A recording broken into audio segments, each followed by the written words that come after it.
How long had y'all been married before she died? Only 19 days. I'm sorry you have to be here, Chris. I'm sorry all these people that are in the courtroom have to be here. You and I spoke about this case, the legal side of it, and what can possibly happen. What are you asking Judge West to do today? I think the only thing that can be done is the maximum sentence. I think that's the only way that any kind of healing can be done. From just on my end and from the 1,000 lives that were affected by this senseless tragedy. Thank you, Chris. I'll pass it to Sharon. Any questions? No questions. Thank you. You may call your next witness. State called Boston Carr. Go ahead. Thank you, Your Honor. Mr. Carr, would you identify yourself for the jury and tell us what you do for a living? I mean, for the judge, and tell us what you do for a living, please. My name is Boston Carr, and I live in Beaumont, Texas, and I work for Bierce Industrial, an industrial sales company. And how old are you, sir? I'm 22 years old. How did you find out that Camille had been killed? I was asleep, and my dad busted into my room, and it was about 4:30, 5 o'clock in the morning, and I remember waking up, and he just said, "The girls got in an accident." My first thought was that they had to be okay. There was no way something like that could happen. And I immediately asked, "Are they okay? What hospital are they at? You know, what ER are they in?" And all my dad could say was, "They didn't make it." All I could say was no. Just no, no. And I jumped out of bed and I still just couldn't believe it. There's no way. And I got dressed as fast as I could, and I ran downstairs, and I didn't know what I could do. I thought there was something maybe I could do. And my dad just told me, he said, "Bubba, there's nothing you can do. There's nowhere you can go. Can't do anything." And since this has happened, how's it affected you, Boston?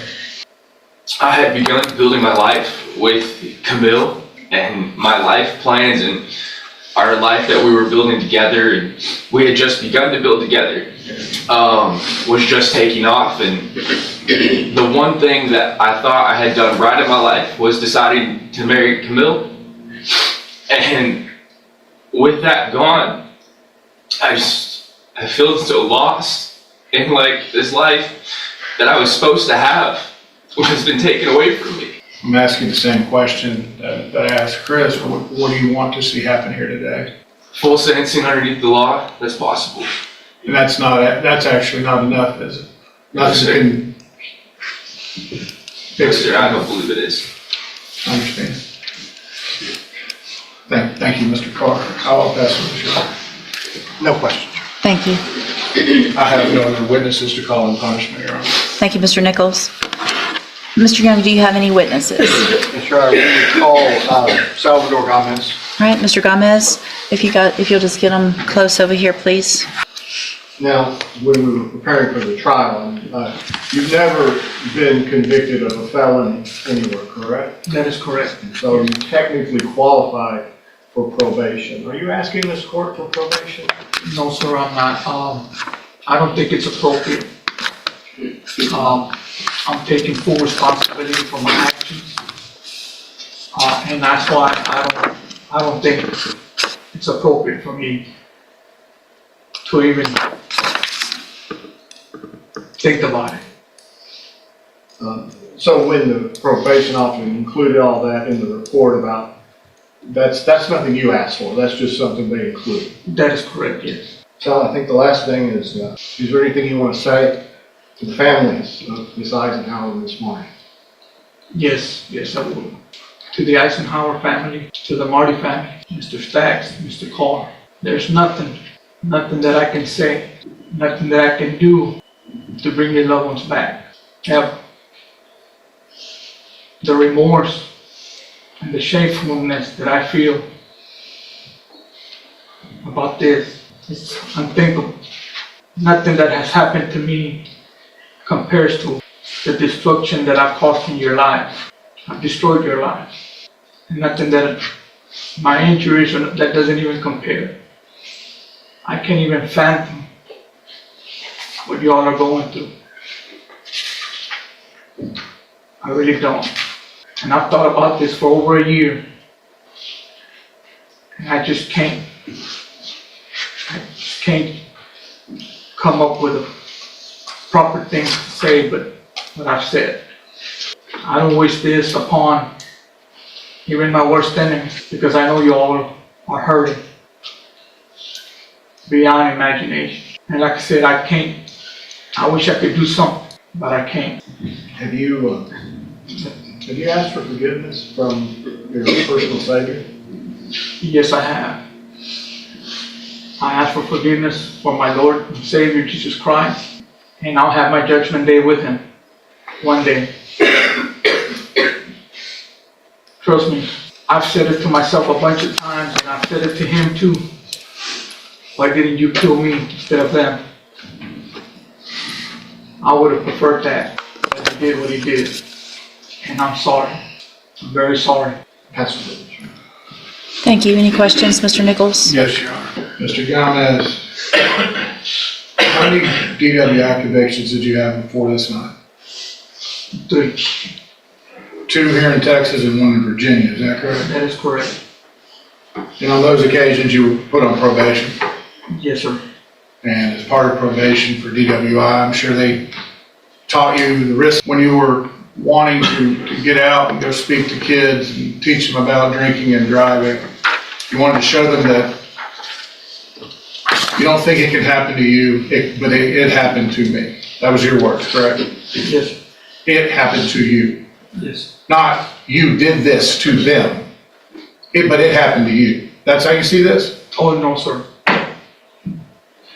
How old are your children? 27, 21, 20, and 18. And if, God forbid, they were taken from you because of someone drunk, intoxicated driving, what would you be asking the judge to do? I will let the justice system look at all the facts and the judge, and for her to decide, or them to decide what is the right thing to do, the right decision. When you were taking shots at the strip club and stumbling over your chair, what was going through your mind at that point? Not a whole lot. And then after that, you decided to get in your truck and drive 20, 30 miles back to where you live off of West Courtroom Road. Correct? Yes, sir. And your evening started at the Taqueria in Port Arthur, Yes, sir. where you drank 8, 9 beers between 5:30 and 9:30. Is that accurate? Yes, sir, I think so. And you left the city of Port Arthur after having had 8 or 9 beers and drove the 30 minutes or so to a strip club in Beaumont. Is that accurate? Yes, sir. And for several more hours, you continued to drink. You took shots and you drank beers. Yes, sir.